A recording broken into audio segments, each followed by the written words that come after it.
ರಮೇಶನಿಗೆ ಅನಾಮಿಕಳ ಜೊತೆ ಮದುವೆ ನಡೆಯುತ್ತದೆ. ಅನಾಮಿಕಾ ಅತ್ತೆ ಮನೆಯಲ್ಲಿ ಕಾಲಿಟ್ಟು ಸಂತೋಷದಿಂದ ಇರುತ್ತಾಳೆ. ಇನ್ನು ರಮೇಶ್ ಒಂದು ದಿನ ತನ್ನ ತಾಯಿ ಹತ್ತಿರ ಹೀಗನ್ನುತ್ತಾನೆ.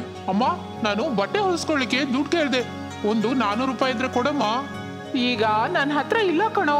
ಆದ್ರೂ ನೀನ್ ಬಟ್ಟೆ ಹೊಲಿಸ್ಕೊಳ್ಳೋದು ವೆಂಕಟೇಶನ್ ಹತ್ರನೇ ಅಲ್ವಾ, ನಂತರ ನಾನು ಕೊಡ್ತೀನಿ ಅಂತ ಹೇಳು. ಅದಕ್ಕೆ ಅವನು ಸರಿ ಎಂದು ಹೇಳಿ ಅಲ್ಲಿಂದ ಹೊರಟು ಹೋಗುತ್ತಾನೆ. ಆ ಮಾತುಗಳು ಕೇಳಿದ ಅನಾಮಿಕಾ ಅತ್ತೆ ಹತ್ತಿರ ಹೀಗನ್ನುತ್ತಾಳೆ. ಅತ್ತೆ, ಒಂದು ಶರ್ಟ್ ಹೊಲಿಲಿಕ್ಕೆ 400 ರೂಪಾಯಿನಾ? ಈ ಬಿಸ್ನೆಸ್ ಏನೋ ಚೆನ್ನಾಗಿದೆ ಅತ್ತೆ, ನಾನು ಕೂಡ ಹೊಲಿಗೆ ಕಲ್ತ್ಕೋತೀನಿ. ಏನಕ್ಕಮ್ಮ, ಅದಕ್ಕೆ ತಿಂಗಳಿಗೆ 1500 ರೂಪಾಯಿ ಕಟ್ಟಬೇಕು. ಅದೇ 1500ರಲ್ಲಿ ನಮ್ಮ ತರಕಾರಿ ಸಾಮಾನುಗಳೆಲ್ಲ ಸರಿ ಹೋಗುತ್ತಮ್ಮ. ಅತ್ತೆ ಹೀಗೆ ಅಂದಿದ್ದಕ್ಕೆ ಆಕೆ ಏನು ಮಾತನಾಡದೆ ಹೋಗುತ್ತಾಳೆ. ಕೆಲವು ತಿಂಗಳುಗಳು ಕಳೆಯುತ್ತದೆ. ಅನಾಮಿಕಾ ಗರ್ಭವತಿ. ಅವಳಿಗೆ ಒಳ್ಳೆಯ ಆಹಾರ ಕೊಡಲಿಕ್ಕೆ ಅತ್ತೆ ಗಂಡ ಇಬ್ಬರು ಎಷ್ಟೋ ಕಷ್ಟಪಟ್ಟು ದುಡ್ಡು ಸಂಪಾದಿಸುತ್ತಾ ಇರುತ್ತಾರೆ. ಆ ದುಡ್ಡಿನಿಂದಲೇ ಆಕೆಗೆ ಬಲವಾದ ಆಹಾರ ಔಷಧಿ ತರುತ್ತಿರುತ್ತಾರೆ. ಆಗ ಕೂಡ ಅನಾಮಿಕಾ ಗಂಡನ ಹತ್ತಿರ ಹೀಗನ್ನುತ್ತಾಳೆ. ಏನು ಅಂದ್ರೆ ನನ್ಗೆ ಹೊಲಿಗೆ ಕಲಿಬೇಕು ಅಂತಿದೆ, ನನ್ಗೆ ಹೊಲಿಗೆ ಕಲಿಸ್ರಿ.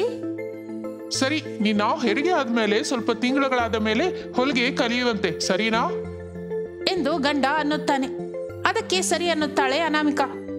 ಕೆಲವು ತಿಂಗಳುಗಳ ನಂತರ ಆಕೆ ಒಂದು ಮಗುವಿಗೆ ಜನ್ಮ ಕೊಡುತ್ತಾಳೆ. ಅವರು ಎಷ್ಟೋ ಸಂತೋಷ ಪಡುತ್ತಾರೆ. ಇನ್ನೂ ಕೆಲವು ತಿಂಗಳು ಕಳೆಯುತ್ತದೆ. ಆ ನಂತರ ಅನಾಮಿಕಾ ಗಂಡನ ಹತ್ತಿರ ಹೀಗನ್ನುತ್ತಾಳೆ. ಏನಂದ್ರೆ ನನ್ಗೆ ಹೊಲಿಗೆ ಕಲಿಬೇಕು, ನನ್ಗೆ ಹೊಲಿಗೆ ಕಲಿಸ್ರಿ. ಅನಾಮಿಕಾ ಪದೇ ಪದೇ ಇದೇ ಗಲಾಟೆ ಮಾಡುತ್ತಾ ಇರುತ್ತಾಳೆ. ಅದಕ್ಕೆ ಅವನು ಸರಿ ಎಂದು ಹೇಳುತ್ತಾನೆ. ಮೆಷಿನ್ ಹೊಲಿಯುವ ವೆಂಕಟೇಶ್ ಹತ್ತಿರ ಕರೆದುಕೊಂಡು ಹೋಗುತ್ತಾನೆ. ಏನೋ, ನಿನ್ ಹೆಂಡ್ತಿನ ಕರ್ಕೊಂಡು ಬಂದಿದ್ಯಾ? ಹೊಸ ಬಟ್ಟೆ ಏನಾದ್ರೂ ಬೇಕಾ? ವೆಂಕಟೇಶ್, ಬಟ್ಟೆಗಳಿಗಾಗಿ ಅಲ್ಲ, ನನ್ನ ಹೆಂಡ್ತಿಗೆ ಮೆಷಿನ್ ಹೊಲಿಯೋದು ಕಲಿಬೇಕು ಅಂತಿದ್ದಾಳೆ. ಅಯ್ಯೋ, ಖಂಡಿತ ಕಲಿಸ್ತೀನೋ. ಹೆಂಗಸರು ಬಟ್ಟೆ ಗಂಡಸರು ಬಟ್ಟೆ ಎರಡೂ ಕಲಿಸ್ತೀನಿ.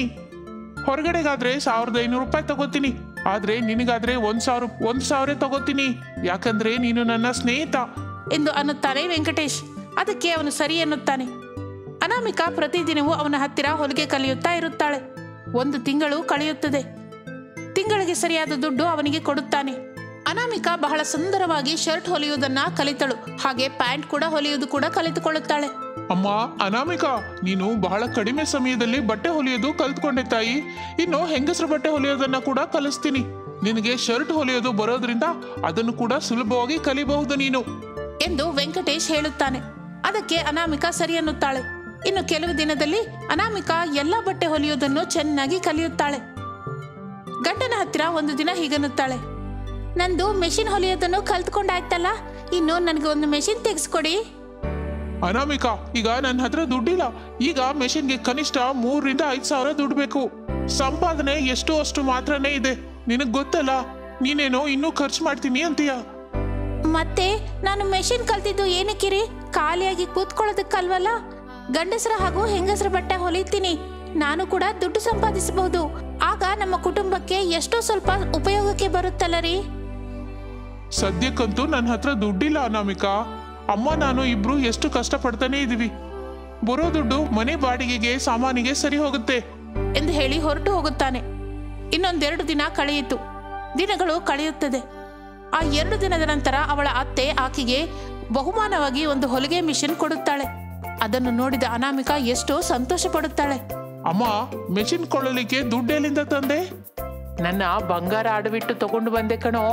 ಅವಳು ಎಷ್ಟೋ ಆಸೆ ಪಡ್ತಾಳಲ್ಲ, ಅದರಿಂದ ಎಷ್ಟೋ ಅಷ್ಟು ದುಡ್ಡು ಕೂಡ ಬರುತ್ತಲ್ಲ ಎಂದು ಹೇಳುತ್ತಾಳೆ ಅತ್ತೆ. ಆ ಮಾತುಗಳು ಅನಾಮಿಕಾ ಮರೆಯಲ್ಲಿ ಕೇಳುತ್ತಾಳೆ. ಆಗ ತನ್ನ ಮನಸ್ಸಿನಲ್ಲಿ ಅನಾಮಿಕಾ ಹೀಗಂದುಕೊಳ್ಳುತ್ತಾಳೆ. ಪಾಪ, ನಮ್ಮತ್ತೆ ಬಹಳ ಒಳ್ಳೆಯವರು. ಇಂತಹ ಗಂಡ ಅತ್ತೆ ಸಿಕ್ಕಿದ್ದಕ್ಕೆ ತುಂಬಾ ಸಂತೋಷವಾಗಿದೆ ಭಗವಂತ ಎಂದು ದೇವರನ್ನು ಪ್ರಾರ್ಥಿಸುತ್ತಾಳೆ. ಇನ್ನು ಆ ದಿನದಿಂದಲೇ ಆಕೆ ಬಟ್ಟೆ ಹೊಲಿಯುವುದು ಶುರು ಮಾಡುತ್ತಾಳೆ. ಕೆಲವು ಜನ ಬಂದು ಬಟ್ಟೆ ಹೊಲಿಸಿಕೊಳ್ಳುತ್ತಾರೆ. ಹಾಗೆ ದಿನಗಳು ಕಳೆಯುತ್ತದೆ. ಅನಾಮಿಕಾ ಸ್ವಲ್ಪ ದುಡ್ಡು ಸಂಪಾದಿಸುತ್ತಾಳೆ. ಇನ್ನು ಆಗಲೇ ಹೊಸ ವ್ಯಾಧಿ ಕಾರಣದಿಂದ ಸರ್ಕಾರ ಲಾಕ್ ಡೌನ್ ವಿಧಿಸುತ್ತದೆ. ಕೇವಲ ಬೆಳಿಗ್ಗೆ 3 ಗಂಟೆ ಮಾತ್ರವೇ ಶಾಪಿಂಗ್ ಪರ್ಮಿಷನ್ ಇರುತ್ತದೆ. ಆ ನಂತರ ಎಲ್ಲ ಮುಚ್ಚಬೇಕಾದ್ದೆ. ಇನ್ನು ಅದೇ ಸಮಯಕ್ಕೆ ಕೂಲಿ ಕೆಲಸ ಮಾಡಲಿಕ್ಕೆ ಅತ್ತೆ ಗಂಡನಿಗೆ ಕೆಲಸ ಕೂಡ ಇರುವುದಿಲ್ಲ. ಅನಾಮಿಕಳ ಹತ್ತಿರಕ್ಕೆ ಬರುವವರ ಸಂಖ್ಯೆ ಕೂಡ ಕಡಿಮೆಯಾಗುತ್ತದೆ. ಅವರ ಮನೆ ನಡೆಸಲು ಸ್ವಲ್ಪ ಕಷ್ಟವಾಗಿ ಆಗುತ್ತದೆ. ಆಗಲೇ ಅನಾಮಿಕಳಿಗೆ ಒಂದು ಆಲೋಚನೆ ಬರುತ್ತದೆ. ತನ್ನ ತನ್ನ ಬೀರುವಿನಿಂದ ತನ್ನ ಹಳೆ ಬಟ್ಟೆಗಳ ಗಂಟನ್ನು ಗಂಡನ ಬಟ್ಟೆಯನ್ನು ತರುತ್ತಾಳೆ. ಏನ್ ಅನಾಮಿಕಾ, ನಿನ್ಗೀಗ ಕೆಲ್ಸ ಇಲ್ಲ ಅಂತ ಈಗ ನನ್ನ ಬಟ್ಟೆ ಹೊಲಿಯೋದು ಅಂದ್ಕೊಂತಿದ್ಯಾ ಏನೋ? ಇಲ್ಲ ರೀ, ಏನ್ ಮಾಡ್ತೀನಿ ನೋಡಿ ಎಂದು ಅದನ್ನು ಕತ್ತರಿಸಲು ಶುರು ಮಾಡುತ್ತಾಳೆ. ಅನಾಮಿಕಳ ಗಂಡ ಅತ್ತೆ ಆಶ್ಚರ್ಯದಿಂದ ನೋಡುತ್ತಾರೆ. ಅನಾಮಿಕಾ ಕತ್ತರಿಸಿದ ಬಟ್ಟೆಗಳಿಂದ ಮಾಸ್ಕ್ ಹೊಲಿಯಲಿಕ್ಕೆ ಶುರು ಮಾಡುತ್ತಾಳೆ. ಅದನ್ನು ನೋಡಿ ಅವರು ಬಹಳ ಆಶ್ಚರ್ಯ ಹೋಗುತ್ತಾರೆ. ಹಾಗೆ ಅವಳು ಮಾಸ್ಕ್ ಹೊಲಿದ ನಂತರ ಗಂಡನ ಹತ್ತಿರ ಹೀಗನ್ನುತ್ತಾಳೆ, ಏನು ಅಂದ್ರೆ ಈಗಿರುವ ಪರಿಸ್ಥಿತಿಯಲ್ಲಿ ಪ್ರತಿಯೊಬ್ಬರಿಗೂ ಮಾಸ್ಕ್ ಅಗತ್ಯ. ನೀವು ಈಗ ಇದನ್ನು ತಗೊಂಡು ಹೋಗಿ ಮೆಡಿಕಲ್ ಶಾಪಲ್ಲಿ ಮಾರಾಟ ಮಾಡಿ, ನಮಗೆ ದುಡ್ಡು ಬರುತ್ತೆ ರೀ ಅನ್ನುತ್ತಾಳೆ. ಅದಕ್ಕೆ ಅವನು ಸರಿ ಅನ್ನುತ್ತಾನೆ. ಇನ್ನು ಅವನು ಅದನ್ನು ತೆಗೆದುಕೊಂಡು ಹೋಗಿ ಮೆಡಿಕಲ್ ಶಾಪ್ನಲ್ಲಿ ಕೊಡುತ್ತಾನೆ. ಅತ್ತೆಯು ಕೆಲವು ಮಾಸ್ಕ್ ತೆಗೆದುಕೊಂಡು ಹೋಗಿ ಮತ್ತೊಂದು ಮೆಡಿಕಲ್ ಶಾಪ್ನಲ್ಲಿ ಕೊಡುತ್ತಾಳೆ. ಹಾಗೆ ಅವರು ದುಡ್ಡು ಸಂಪಾದಿಸುವುದು ಶುರು ಮಾಡುತ್ತಾರೆ. ಕೆಲವು ದಿನಗಳು ಕಳೆಯುತ್ತದೆ. ಅನಾಮಿಕಾ ಮಾಸ್ಕ್ ಹೊಲಿಯುತ್ತಾ ಬಹಳ ದುಡ್ಡು ಸಂಪಾದಿಸುತ್ತಾಳೆ. ಆಕೆಯ ಬುದ್ಧಿವಂತಿಕೆಗೆ ಅತ್ತೆ ಗಂಡ ಇಬ್ಬರು ಮೆಚ್ಚಿಕೊಳ್ಳುತ್ತಾರೆ. ಅನಾಮಿಕಾ, ಮೊದಲು ನೀನು ಮೆಷಿನ್ ಕಲಿತೀನಿ ಅಂದಾಗ ನಾನು ಬೇಡ ಅಂದೆ, ಆದರೆ ಇಂತಹ ಪರಿಸ್ಥಿತಿ ಬರುತ್ತೆ ಅಂತ ಅಂದ್ಕೊಂಡಿರ್ಲಿಲ್ಲ. ಈಗ ನೀನೇ ಹೇಳ್ದಿದ್ರೆ ನಾವು ಆ ಹಸುಗೂಸಿನ ಜೊತೆ ಹಸುವಿನಿಂದ ಸತ್ತು ಹೋಗ್ಬೇಕಿತ್ತಮ್ಮ. ಹಾಗಾದ್ರೆ ನಾನೇ ನಿಮಗೆ ಬಹಳ ಕೃತಜ್ಞತೆಗಳು ಹೇಳಬೇಕು ಅತ್ತೆ. ನಿಮಗೆ ಮಾವಯ್ಯ ಮೊದಲ ಬಹುಮಾನ ಕೊಟ್ಟ ಉಂಗುರನ ಅಡವಿಟ್ಟು ನನಗೆ ಮೆಷಿನ್ ತೆಗೆಸ್ಕೊಟ್ರಿ. ನಾನು ಗರ್ಭವತಿ ಇದ್ದಾಗ ನನಗಾಗಿ ನೀವಿಬ್ರು ಕೂಲಿ ಕೆಲಸ ಮಾಡಿ ದುಡ್ಡು ತಂದ್ರಿ.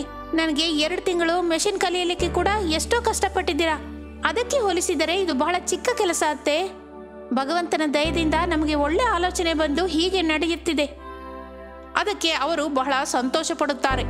ಇನ್ನು ಕೆಲವು ದಿನಗಳು ಕಳೆಯುತ್ತದೆ. ಅವರ ಹತ್ತಿರವಿರುವ ಎಲ್ಲ ಹೊಸ ಬಟ್ಟೆಗಳು ಅನಾಮಿಕಾ ಮಾಸ್ಕ್ ಹೊಲಿಯುತ್ತಾಳೆ. ಸ್ವಲ್ಪ ದಿನದ ನಂತರ ಹೊಸ ಬಟ್ಟೆ ಎಲ್ಲವೂ ಆಗಿ ಹೋಗುತ್ತದೆ. ಏನು ಅಂದ್ರೆ ನಮಗೆ ಲಾಭ ಬಹಳವೇ ಬರ್ತಾ ಇದೆ, ಆದ್ರೆ ಹೊಸ ಬಟ್ಟೆ ಆಗಿ ಹೋಗಿದೆ ರೀ. ಮತ್ತೆ ನಾನು ಈಗ ಏನ್ ಮಾಡ್ಬೇಕು?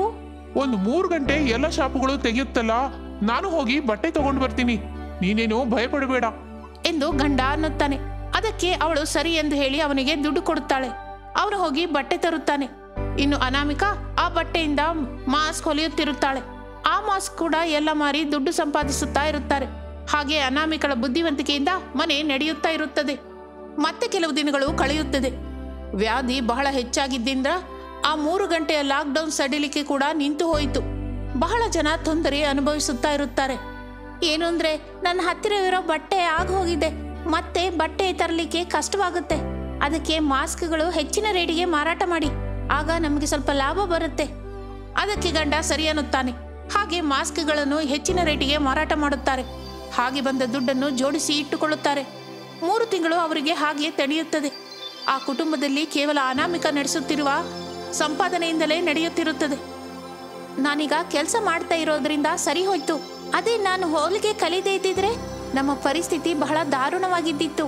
ಆದ್ರೆ ಏನು ಇಲ್ಲದವರ ಪರಿಸ್ಥಿತಿ ನೆನೆಸ್ಕೊಂಡ್ರೆ ನನಗೆ ಬಹಳ ಅಯ್ಯೋ ಅನ್ಸುತ್ತೆ. ಅಂಥವರಿಗಾಗಿ ನಮ್ಮ ಹತ್ತಿರವಿರೋ ದುಡ್ಡಿನಿಂದಲೇ ಎಷ್ಟೋ ಅಷ್ಟು ಊಟನ ಕೊಡಬಹುದು ಎಂದು ಅನಾಮಿಕಾ ಅಂದುಕೊಳ್ಳುತ್ತಾಳೆ. ಅದೇ ವಿಷಯವನ್ನು ತನ್ನ ಗಂಡನಿಗೆ ಕೂಡ ಹೇಳುತ್ತಾಳೆ. ನಿಜವೇ ಅನಾಮಿಕಾ, ಬಹಳ ಒಳ್ಳೆ ಆಲೋಚನೆ. ನಮ್ಮಂತಹ ಬಡವರು ಎಷ್ಟೋ ಇದ್ದಾರೆ, ಅವರಿಗೆ ಹಸಿವು ತೀರಿಸುವುದು ಬಹಳ ಉತ್ತಮವಾದ ಕೆಲಸ. ನಾಳೆಯಿಂದನೇ ನಮಗೆ ಕೈಲಾದಷ್ಟು ಸಹಾಯ ಮಾಡೋಣ ಅನಾಮಿಕಾ ಎಂದು ಗಂಡ ಕೂಡ ಅನ್ನುತ್ತಾನೆ. ಅದಕ್ಕಾಗಿ ಆ ಮಾರನೇ ದಿನದಿಂದ ಅವರು ಅಡುಗೆ ತಯಾರು ಮಾಡುತ್ತಾರೆ. ಅದನ್ನು ಪಾರ್ಸಲ್ ಮಾಡಿ ಬಡವರಿಗೆ ತೆಗೆದುಕೊಂಡು ಹೋಗಿ ಕೊಡುತ್ತಿರುತ್ತಾರೆ ಆ ಕುಟುಂಬ. ಹಾಗೆ ಬಹಳ ಜನ ಬಡವರ ಹಸಿವು ತೀರಿಸುತ್ತಾರೆ ಆ ಕುಟುಂಬ. ಹಾಗೆ ಅನಾಮಿಕಾ ಕೂಡಿಟ್ಟ ದುಡ್ಡಿನಿಂದ ಮನೆ ನಡೆಸುವುದಷ್ಟೇ ಅಲ್ಲ, ಎಷ್ಟೋ ಜನರ ಹಸಿವೆ ತೀರಿಸುತ್ತಾ ಇರುತ್ತಾರೆ. ಅನಾಮಿಕಳಿಗೆ ಬಂದ ಒಂದು ಆಲೋಚನೆ ಅವರ ಕುಟುಂಬವನ್ನು ಮೇಲೆತ್ತುತ್ತಾರೆ. ಹಾಗೆ ಎಷ್ಟೋ ಜನರ ಹಸಿವು ತೀರಿಸುತ್ತಾರೆ. ಸೀಮಾಂತಪುರ ಅನ್ನುವ ಊರಿನಲ್ಲಿ ಒಂದು ಕುಟುಂಬ ಹೊಂದಿತ್ತು. ಆ ಕುಟುಂಬದಲ್ಲಿ 2 ಅತ್ತೆ ಸೊಸೆಯರು ನಿವಾಸಿಸುತ್ತಾ ಇದ್ದರು. ಅತ್ತೆಯ ಹೆಸರು ಕೃಷ್ಣಮ್ಮ, ಸೊಸೆಯ ಹೆಸರು ಅನಾಮಿಕಾ. ಅವರದ್ದು ಬಹಳ ಬಡ ಕುಟುಂಬ. ಅತ್ತೆಯ ಆರೋಗ್ಯ ನಿಜಕ್ಕೂ ಚೆನ್ನಾಗಿರುವುದಿಲ್ಲ. ಆಕೆ ಯಾವಾಗಲೂ ಕೆಮ್ಮುತ್ತಾ ಒದ್ದಾಡುತ್ತಾ ಮಂಚದ ಮೇಲೆ ಮಲಗಿಯೇ ಇರುತ್ತಿದ್ದಳು. ಅತ್ತೆಯನ್ನು ಬದುಕಿಸಿಕೊಳ್ಳಲಿಕ್ಕಾಗಿ ಸಿಕ್ಕಿದ ಕೆಲಸವನ್ನೆಲ್ಲ ಮಾಡುತ್ತಿದ್ದಳು. ಹಾಗೆ ಕೆಲ ದಿನಗಳು ಕಳೆದವು. ಅನಾಮಿಕಳಿಗೆ ಕೆಲಸದ ಒತ್ತಡದಿಂದ ಅವಳ ಆರೋಗ್ಯ ಕೂಡ ಚೆನ್ನಾಗಿರುತ್ತಿರಲಿಲ್ಲ. ಒಂದು ದಿನ ಅನಾಮಿಕಾ ಬಹಳ ಸುಸ್ತಾಗಿ ಹಾಗೆ ತನ್ನ ಮನೆಯಲ್ಲಿ ಮಲಗಿಕೊಂಡೇ ಇದ್ದಳು. ಅಮ್ಮ, ಅನಾಮಿಕಾ, ನನ್ನ ಔಷಧಿ ಆಗಿ ಹೋಗಿದೆ, ತಗೊಂಡ್ ಬಾ ಅಂತ ಹೇಳಿತ್ತಲ್ಲಮ್ಮ, ಯಾಕೆ ತಗೊಂಡ್ ಬಂದಿಲ್ಲ? ನನಗೂ ಆರೋಗ್ಯ ಚೆನ್ನಾಗಿಲ್ವಲ್ಲ, ನಾನು ಈ ದಿನ ಕೆಲ್ಸಕ್ಕೆ ಹೋಗ್ಲಿಲ್ಲ. ನಿನ್ನೆ ದುಡ್ಡಿಂದ ಚೀಟಿ ಕಂತು ಕಟ್ಟಬೇಕಿತ್ತು, ಕಟ್ಟದೆ ಅತ್ತೆ. ಅಮ್ಮ, ಅನಾಮಿಕಾ, ನನ್ನ ಎದೆಯಲ್ಲಿ ಒಂದೇ ಉರಿತಾ ಇದೆ ಅಮ್ಮ. ಔಷಧಿ ಹೇಗಾದ್ರೂ ತಗೊಂಡ್ ಬಾ ತಾಯಿ. ಸರಿ ಅತ್ತೆ ಎಂದು ಅನಾಮಿಕಾ ತನ್ನ ಆರೋಗ್ಯ ಸರಿ ಇಲ್ಲದಿದ್ದರೂ ಅತಿ ಕಷ್ಟದಿಂದ ಕೆಲಸಕ್ಕೆ ಹೋಗುತ್ತಾಳೆ. ಒಂದು ಮನೆಯಲ್ಲಿ ಕೆಲಸ ಮಾಡುತ್ತಿದ್ದಳು. ಆಕೆ ಬಹಳ ಆಯಾಸ ಪಡುತ್ತಿದ್ದ ಹಾಗೆ ಕಾಣಿಸುತ್ತಾಳೆ ಯಜಮಾನಿಗೆ. ಏನಾಯ್ತು ಅನಾಮಿಕಾ, ಯಾಕೆ ಹೇಗಿದ್ದೀಯಾ? ದೇಹದಲ್ಲಿ ಸರಿಯಾಗಿಲ್ವಾ? ಹೌದಮ್ಮ, ನನ್ನ ಆರೋಗ್ಯ ಸರಿಯಾಗಿಲ್ಲ. ನಮ್ಮ ಅತ್ತೆಯವರ ಆರೋಗ್ಯ ಇನ್ನೂ ಚೆನ್ನಾಗಿಲ್ಲಮ್ಮ. ಅದಕ್ಕೆ ಔಷಧಿಗಾಗಿ ದುಡ್ಡು ಬೇಕು ಅಂದ್ಕೊಂಡು ಕೆಲ್ಸಕ್ಕೆ ಬಂದೆ. ಸ್ವಲ್ಪ ಬೇಗ ಹೋಗ್ಬೇಕಾಗಿದೆ ಅಮ್ಮ, ಸ್ವಲ್ಪ ದುಡ್ಡು ಕೊಟ್ಟಿರ್ತೀರಾ ಎಂದು ಅನಾಮಿಕಾ ಕೇಳುತ್ತಾಳೆ. ಅದಕ್ಕೆ ಯಜಮಾನಿ ಸರಿ ಅನ್ನುತ್ತಾಳೆ. ಅನಾಮಿಕಾ ಅಲ್ಲಿ ಕೆಲಸ ಬೇಗ ಮುಗಿಸಿಕೊಂಡು ಔಷಧಿ ತೆಗೆದುಕೊಂಡು ಬೇಗನೆ ಅಲ್ಲಿಂದ ಮನೆಗೆ ಹೋಗುತ್ತಾಳೆ. ಅಲ್ಲಿ ಅತ್ತೆಗೆ ಔಷಧಿ ಕೊಡುತ್ತಾಳೆ. ಅತ್ತೆ, ಮೊದಲು ಈ ಔಷಧಿ ಹಾಕ್ಕೊಳ್ಳಿ. ಬಹಳ ತೊಂದರೆ ಪಡ್ತಾ ಇದ್ದೀರಲ್ಲ, ನೀವು ಬೇಗನೆ ಔಷಧಿ ಹಾಕ್ಕೊಳ್ಳಿ ಎಂದು ಅತ್ತೆಗೆ ಹೇಳುತ್ತಾಳೆ. ಅವಳ ಅತ್ತೆ ಸರಿ ಎಂದು ಹೇಳಿ ಊಟ ಮಾಡಿ ಔಷಧಿ ತೆಗೆದುಕೊಳ್ಳುತ್ತಾಳೆ. ಇನ್ನು ಆ ದಿನ ಹಾಗೆ ಕಳೆದು ಹೋಗುತ್ತದೆ. ಆ ಮಾರನೇ ದಿನ ಬೆಳಿಗ್ಗೆ ಅನಾಮಿಕಾ ಮನೆ ಕೆಲಸ ಮಾಡಿಕೊಳ್ಳುತ್ತಿರುತ್ತಾಳೆ. ಅತ್ತೆ ಒಂದೇ ಸಲಕ್ಕೆ ದೊಡ್ಡದಾಗಿ ಕೆಮ್ಮುತ್ತಾ ಇರುತ್ತಾಳೆ. ಏನಾಯ್ತು ಅತ್ತೆ ಎಂದು ಅನಾಮಿಕಾ ಅತ್ತೆಯ ಹತ್ತಿರ ಹೋಗಿ ಕೇಳುತ್ತಾಳೆ. ಆಕೆ ಏನು ಹೇಳಲಾರದೆ ದೊಡ್ಡದಾಗಿ ಕೆಮ್ಮುತ್ತಲೇ ಇರುತ್ತಾಳೆ, ಆಯಾಸ ಪಡುತ್ತಿರುತ್ತಾಳೆ. ಅನಾಮಿಕಳಿಗೆ ಭಯವಾಗುತ್ತದೆ. ತಕ್ಷಣ ಅತ್ತೆಯನ್ನು ಹಾಸ್ಪಿಟಲ್ಗೆ ಕರೆದುಕೊಂಡು ಹೋಗುತ್ತಾಳೆ. ಅಲ್ಲಿ ಆಕೆಯನ್ನು ಡಾಕ್ಟರು ಪರೀಕ್ಷಿಸುತ್ತಾ ಇರುತ್ತಾರೆ. ಈಕೆಗೆ ಔಷಧಿ ಪ್ರತಿದಿನವೂ ತಕ್ಕೊಡ್ತಿದ್ದೀರಾ ಇಲ್ವಾ? ಯಾವಾಗ್ಲಾದ್ರೂ 1-2 ದಿನ ತಡವಾಗುತ್ತೆ, ಅಷ್ಟೇ ಇಲ್ಲದೆ ಯಾವಾಗಲೂ ಪೂರ್ತಿಯಾಗಿ ನಿಲ್ಸಿಲ್ಲ. ಯಾಕೆ ಡಾಕ್ಟರ್, ಏನಾದ್ರೂ ಪ್ರಮಾದನಾ? ಹೌದು, ತಕ್ಷಣವೇ ಹಾರ್ಟ್ ಆಪರೇಷನ್ ಮಾಡಬೇಕು. ಮೇಲಾಗಿ ಆಕೆಯ ಶ್ವಾಸಕೋಶದಲ್ಲಿ ತುಂಬಾ ನೀರು ತುಂಬಿಕೊಂಡಿದೆ. ಈಗ ಬಹಳ ದುಡ್ಡು ಖರ್ಚಾಗುತ್ತೆ. ನೀವು ತಕ್ಷಣ ದುಡ್ಡು ಏರ್ಪಾಡು ಮಾಡ್ಕೊಳ್ಳಿ, ಇಲ್ಲಾಂದ್ರೆ ಬಹಳ ದೊಡ್ಡ ತಪ್ಪೇ ಆಗುತ್ತದೆ ಎಂದು ಡಾಕ್ಟರ್ ಹೇಳುತ್ತಾರೆ. ಅದಕ್ಕೆ ಅನಾಮಿಕಾ ಹೀಗನ್ನುತ್ತಾಳೆ. ಡಾಕ್ಟರ್, ಆಪರೇಷನ್ಗೆ ಎಷ್ಟು ಖರ್ಚಾಗುತ್ತೆ? 25 ಲಕ್ಷದವರೆಗೂ ಆಗುತ್ತೆ ಎಂದು ಹೇಳುತ್ತಲೇ ಆ ಮಾತು ಕೇಳಿದ ಅನಾಮಿಕಾ ಬಹಳ ಭಯಪಟ್ಟು ಹೋಗುತ್ತಾಳೆ. ಅಯ್ಯೋ, 25 ಲಕ್ಷ ಅಂದ್ರೆ ನಮ್ಮ ಹತ್ರ ಎಲ್ಲಿರುತ್ತೆ ಡಾಕ್ಟರ್? ನೋಡಿ ಅನಾಮಿಕಾ, ನಾನು ಏನ್ ಹೇಳ್ಬೇಕೋ ಅದನ್ನ ಹೇಳ್ತಿದ್ದೀನಿ ಎಂದು ಹೇಳಿ ಡಾಕ್ಟರ್ ಅಲ್ಲಿಂದ ಹೊರಟು ಹೋಗುತ್ತಾರೆ. ಅನಾಮಿಕಳಿಗೆ ಏನು ಮಾಡಲು ಅರ್ಥವಾಗುವುದಿಲ್ಲ. ಆಕೆ ಎಷ್ಟು ದುಃಖ ಪಡುತ್ತಿರುತ್ತಾಳೆ. ಏನು ಅಂದ್ರೆ, ನೀವು ಬದುಕಿದಿದ್ರೆ ನಮಗೆ ಸ್ವಲ್ಪ ಧೈರ್ಯವಾಗಿರ್ತಾ ಇತ್ತು. ಈಗ ನೋಡಿ, ನೀವಿಲ್ದೇ ಇರೋದ್ರಿಂದ ನಮ್ಮ ಜೀವನ ಎಷ್ಟು ದಾರುಣವಾಗಿದೆ. ಭಗವಂತ, ಯಾವುದೋ ಒಂದು ವಿಧದಲ್ಲಿ ನಮಗೆ ಸಹಾಯ ಮಾಡು ಎಂದು ದೇವರನ್ನು ಪ್ರಾರ್ಥಿಸುತ್ತಾ ಇರುತ್ತಾಳೆ. ಅನಾಮಿಕಳಿಗೆ ನಿಜಕ್ಕೂ ಏನು ಮಾಡಲು ಅರ್ಥವಾಗುವುದಿಲ್ಲ.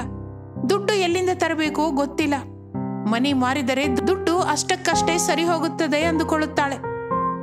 ಆದರೆ ಆ ನಂತರ ತಮ್ಮ ಪರಿಸ್ಥಿತಿ ಹೇಗಿರುತ್ತೆ ಎಂದು ತಿಳಿಯದೆ ಅನಾಮಿಕಾ ದುಃಖ ಪಡುತ್ತಿರುತ್ತಾಳೆ. ಆ ದಿನ ಹಾಗೆ ಕಳೆದು ಹೋಗುತ್ತದೆ. ಆ ಮಾರನೇ ದಿನ ಒಬ್ಬ ಧನವಂತ ಫೋನ್ನಲ್ಲಿ ಮಾತನಾಡುತ್ತಾ ಇರುತ್ತಾನೆ. ಎಷ್ಟು ದುಡ್ಡಾದ್ರೂ ಪರವಾಗಿಲ್ಲ, ಎಷ್ಟು ಖರ್ಚಾದ್ರೂ ನನ್ನ ಮದರ್ಗೆ ಸರಿ ಹೋಗುವ ಕಿಡ್ನಿ ಕೊಟ್ರೆ ಸರಿ ಹೋಗುತ್ತೆ. ಅಂತವ್ರನ್ನ ಯಾರಾದ್ರೂ ಇದ್ರೆ ನೋಡಿ ಎಂದು ಆ ಧನವಂತ ಫೋನ್ನಲ್ಲಿ ಮಾತನಾಡುತ್ತಾ ಇರುತ್ತಾನೆ. ಆ ಮಾತುಗಳು ಅನಾಮಿಕಾ ಕೇಳುತ್ತಾಳೆ. ಏನು ಅಂದ್ರೆ, ನಿಮ್ಮ ಅಮ್ಮನವ್ರಿಗೆ ಏನಾಗಿದೆ? ನಮ್ಮ ಅಮ್ಮನಿಗೆ 2 ಕಿಡ್ನಿಗಳು ಫೇಲ್ ಆಗಿದೆ ಅಂತೆ. 1 ಕಿಡ್ನಿ ಆದ್ರೂ ಸಿಕ್ಕರೆ ನಮ್ಮಮ್ಮ ಬದುಕೊಳ್ತಾಳೆ. ಅದಕ್ಕಾಗಿ ಹುಡುಕ್ತಾ ಇದ್ದೀವಿ, ಆದ್ರೆ ನಮ್ಗೆ ಎಲ್ಲಿಯೂ ಅದು ಸಿಗ್ತಾ ಇಲ್ಲ. ನಿಮ್ಗೆ ತಿಳಿದವ್ರು ಯಾರಾದ್ರೂ ಇದ್ರೆ ನನ್ಗೆ ಹೇಳಿ, ಅವ್ರಿಗೆ ಎಷ್ಟು ದುಡ್ಡಾದ್ರೂ ಕೂಡ ನಾನು ಕೊಡ್ತೀನಿ. ಏನು ಅಂದ್ರೆ, ನಾನು ನನ್ನ ಕಿಡ್ನಿ ದಾನ ಮಾಡ್ತೀನಿ. ನಮ್ಮ ಅತ್ತೆಗೆ ಆಪರೇಷನ್ಗೆ 25 ಲಕ್ಷ ಬೇಕಂತೆ, ಅದನ್ನು ಕೊಟ್ರೆ ಸಾಕು ಎಂದು ಅನ್ನುತ್ತಾಳೆ ಅನಾಮಿಕಾ. ಆ ಮಾತುಗಳನ್ನು ಕೇಳಿದ ಅವನು ಎಷ್ಟೋ ಸಂತೋಷ ಪಡುತ್ತಾನೆ. ತಪ್ಪದೇ ಕೊಡ್ತೀವಿ. ನಿಮ್ಮ ಕಿಡ್ನಿ ನಮ್ಮಮ್ಮನಿಗೆ ಸರಿ ಹೋಗುತ್ತೋ ಇಲ್ವೋ ಅಂತ ಒಂದ್ಸಲ ಚೆಕಪ್ ಮಾಡಿಕೊಂಡ್ರೆ ಸಾಕು. ಅದಕ್ಕೆ ಅನಾಮಿಕಾ ಸರಿ ಎನ್ನುತ್ತಾಳೆ. ಇನ್ನು ಡಾಕ್ಟರ್ಗೆ ಆ ವಿಷಯದ ಬಗ್ಗೆ ಹೇಳುತ್ತಾನೆ. ಅದಕ್ಕೆ ಡಾಕ್ಟರ್ ಕೂಡ ಒಪ್ಪಿಕೊಳ್ಳುತ್ತಾರೆ. ಆ ನಂತರ ಅನಾಮಿಕಳಿಗೆ ಚೆಕಪ್ ಮಾಡುತ್ತಾರೆ. ಅನಾಮಿಕಳ ಕಿಡ್ನಿ ಅವರ ತಾಯಿಗೆ ಸರಿ ಹೋಗುತ್ತೆ ಅಂತ ಡಾಕ್ಟರ್ ಹೇಳುತ್ತಾರೆ. ಆ ಮಾತು ಕೇಳಿದ ಅವನು ಎಷ್ಟೋ ಸಂತೋಷ ಪಡುತ್ತಾನೆ. ಇನ್ನು ಆಪರೇಷನ್ ಶುರು ಮಾಡು ಅಂತ ಹೇಳುತ್ತಾರೆ. 2 ದಿನಗಳು ಕಳೆಯುತ್ತದೆ. ಅನಾಮಿಕಾ ಕಿಡ್ನಿ ಕೊಡುತ್ತಾಳೆ. ಅದಕ್ಕೆ ಬದಲಾಗಿ ಅವನು 25 ಲಕ್ಷವನ್ನು ಅವರ ಹಾಸ್ಪಿಟಲ್ಗೆ ಕಟ್ಟುತ್ತಾನೆ. ಅನಾಮಿಕಳ ಅತ್ತೆಯ ಆಪರೇಷನ್ಗಾಗಿಯೇ ಆ ದುಡ್ಡು ಉಪಯೋಗಿಸುತ್ತಾರೆ. ಇನ್ನು ಅನಾಮಿಕಾ ಕೊಟ್ಟ ಕಿಡ್ನಿಯಿಂದ ಆ ಧನವಂತನ ತಾಯಿ ಬದುಕುತ್ತಾಳೆ. ಅವರು ಕೊಟ್ಟ 25 ಲಕ್ಷದಿಂದ ಅತ್ತೆಗೆ ಆಪರೇಷನ್ ಪೂರ್ತಿಯಾಗುತ್ತದೆ. ಇನ್ನು ಅನಾಮಿಕಳಿಗೆ ಡಾಕ್ಟರ್ ವಿಶ್ರಾಂತಿ ತೆಗೆದುಕೋ ಎಂದು ಹೇಳುತ್ತಾರೆ. ಡಾಕ್ಟರ್, ನಮ್ಮ ಅತ್ತೆ ಜವಾಬ್ದಾರಿ ತಗೋಬೇಕಲ್ಲ, ನಾನು ಹೋಗಿ ವಿಶ್ರಾಂತಿ ತಗೊಂಡ್ರೆ ಹೇಗಿರುತ್ತೆ ಡಾಕ್ಟರ್? ಅದಕ್ಕೆ ನೀವು ಭಯಪಡುವ ಅವಶ್ಯಕತೆ ಇಲ್ಲ. ನಿಮಗೆ ದುಡ್ಡು ಕೊಟ್ಟಿದ್ದವರ ಹೆಸರು ಕೃಷ್ಣ. ಅವರು ನಿಮ್ಮ ಅತ್ತೆಯನ್ನ ನೋಡ್ಕೊಳ್ಳಿಕ್ಕೆ ಒಬ್ಬ ಮನುಷ್ಯನನ್ನು ಏರ್ಪಾಟು ಮಾಡಿದ್ದಾರೆ. ನೀವು ಹಾಯಾಗಿ ವಿಶ್ರಾಂತಿ ತಗೊಳ್ಳಿ. ಅದಕ್ಕೆ ಆಕೆ ಬಹಳ ಸಂತೋಷ ಪಡುತ್ತಾಳೆ. ಸ್ವಲ್ಪ ದಿನ ಅತ್ತೆ ಸೊಸೆಯರಿಬ್ಬರು ಹಾಸ್ಪಿಟಲ್ನಲ್ಲೇ ಇರುತ್ತಾರೆ. ಒಂದು ದಿನ ಕೃಷ್ಣ ಅವರ ಹತ್ತಿರ ಬರುತ್ತಾನೆ. ನಮ್ಮ ಅಮ್ಮನಿಗೆ ನೀವು ಮಾಡಿದ್ದು ಮಾಮೂಲು ಸಹಾಯ ಅಲ್ಲ. ನಿಮ್ಮ ಋಣ ಮರೆತು ಹೋಗಲ್ಲ. ನಿಮ್ಗೆ ಎಷ್ಟು ದುಡ್ಡು ಕೊಟ್ಟರೂ ಕಡಿಮೆನೆ. ತಗೊಳ್ಳಿ, ಮತ್ತೊಂದು 25 ಲಕ್ಷ ತಗೊಳ್ಳಿ ಎಂದು ಒಂದು ದುಡ್ಡಿನ ಪೆಟ್ಟಿಗೆಯನ್ನು ಅನಾಮಿಕಳಿಗೆ ಕೊಡುತ್ತಾನೆ. ಬೇಡರಿ, ನಮಗೆ ಎಂತಹ ದುಡ್ಡಿನ ಅಗತ್ಯವಿಲ್ಲ. ಕೇವಲ ನಮ್ಮ ಅತ್ತೆಯನ್ನು ಬದುಕಿಸಬೇಕಾಗಿಯೇ ಇದೆಲ್ಲ ಮಾಡಿದೆ. ನಮಗೆ ಹಿಂದೆ ಮುಂದೆ ಯಾರೂ ಇಲ್ಲ, ನಮ್ಮ ಅತ್ತೆಯೊಬ್ಬರನ್ನ ಬಿಟ್ಟು. ಆಕೆ ನನಗೆ ದೇವರ ಸಮಾನ ಎಂದು ಅವನು ಕೊಟ್ಟ ದುಡ್ಡನ್ನು ಬೇಡ ಎಂದು ಹೇಳಿ ತಿರುಗಿ ಕೊಡುತ್ತಾಳೆ ಅನಾಮಿಕ. ಕೃಷ್ಣ ತನ್ನ ಮನಸ್ಸಿನಲ್ಲಿ ಅನಾಮಿಕಳ ಬಗ್ಗೆ ಒಳ್ಳೆಯ ಉದ್ದೇಶವಿಟ್ಟುಕೊಂಡಿರುತ್ತಾನೆ. ಕೆಲವು ದಿನದ ನಂತರ ಅತ್ತೆ ಸೊಸೆಯರಿಬ್ಬರು ಹಾಸ್ಪಿಟಲ್ನಿಂದ ಮನೆಗೆ ತಿರುಗಿ ಬರುತ್ತಾರೆ. ಅತ್ತೆಗೆ ನಡೆದ ವಿಷಯವೆಲ್ಲ ಹಾಸ್ಪಿಟಲ್ ಸಿಬ್ಬಂದಿಯಿಂದ ಮೊದಲೇ ತಿಳಿದಿರುತ್ತದೆ. ಮನೆಗೆ ಹೋಗಿ ಅನಾಮಿಕಳ ಹತ್ತಿರ ಹೀಗನ್ನುತ್ತಾಳೆ. ನಿನ್ನಂತಹ ಸೊಸೆ ಸಿಕ್ಕಿದ್ದಕ್ಕೆ ನನಗೆ ಬಹಳ ಸಂತೋಷವಾಗಿದೆ ಅಮ್ಮ. ನೀನು ಮಾಡಿದ ತ್ಯಾಗಕ್ಕೆ ನನಗೆ ಮಾತುಗಳಿಲ್ಲಮ್ಮ ಎಂದು ಎಷ್ಟೋ ಸಂತೋಷ ಪಡುತ್ತಾ ಅವಳನ್ನು ಹೊಗಳುತ್ತಾಳೆ. ಆಗಲೇ ಅಲ್ಲಿಗೆ ಬಂದ ಕೃಷ್ಣ ತನ್ನ ತಾಯಿಯನ್ನು ಕರೆದುಕೊಂಡು ಹೋಗಿ ಹಣ್ಣು ಹೂವಿನ ಜೊತೆ ಅಲ್ಲಿಗೆ ಬರುತ್ತಾನೆ. ಇದೆಲ್ಲ ನೋಡಿದ ಅತ್ತೆ ಹೀಗೆ ಕೇಳುತ್ತಾಳೆ. ಯಾರು ನೀವು? ಏನಿದೆಲ್ಲ? ಅತ್ತೆ, ನಮಗೆ ಸಹಾಯ ಮಾಡಿದವರು ಇವರೇ. ಹೆಸರು ಕೃಷ್ಣ. ಹೌದು ರೀ, ನನ್ನ ಹೆಸರು ಕೃಷ್ಣ. ಈಗ ನಾನು ಏನಕ್ಕೆ ಬಂದೆ ಅಂದ್ರೆ